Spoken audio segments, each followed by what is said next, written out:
The True Story of the Three Little Pigs by A. Wolfe. Everybody knows the story of the three little pigs, or at least they think they do. But I'll let you in on a little secret. Nobody knows the real story, because nobody has ever heard my side of the story. I'm the wolf, Alexander T. Wolfe. You can call me Al. I don't know how this whole big bad wolf thing got started, but it's all wrong. Maybe it's because of our diet. Hey, it's not my fault wolves eat cute little animals like bunnies and sheep and pigs. That's just the way we are. If cheeseburgers were cute, folks would probably think you were big and bad too. But like I was saying, the whole big bad wolf thing is all wrong. The real story is about a sneeze and a cup of sugar. This is the real story. Way back in Once Upon a Time, I was making a birthday cake for my dear old granny. I had a terrible sneezing cold. I ran out of sugar. So, I walked down the street to ask my neighbor for a cup of sugar. Now this neighbor was a pig, and he wasn't too bright either. He had built his whole house out of straw. Can you believe it? I mean, who in his right mind would build a house of straw? So of course the minute I knocked on the door, I fell right in.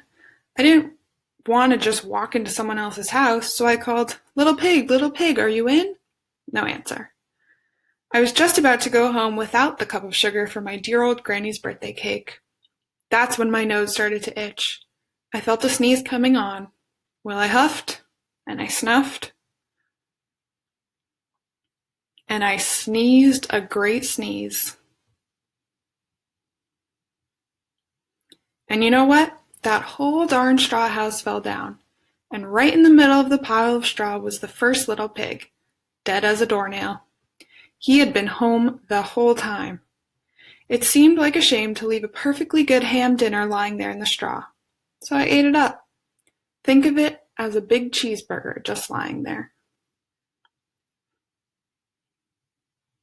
I was feeling a little better, but I still didn't have my cup of sugar, so I went to the next neighbor's house. This neighbor was the first little pig's brother.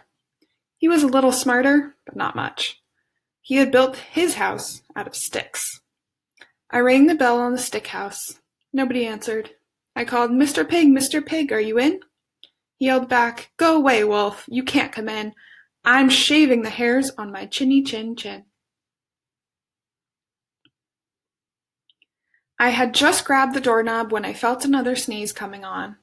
I huffed, and I snuffed, and I tried to cover my mouth, but I sneezed a great sneeze. And you're not going to believe it, but this guy's house fell down just like his brother's. When the dust cleared, there was the second little pig, dead as a doornail. Wolf's honor.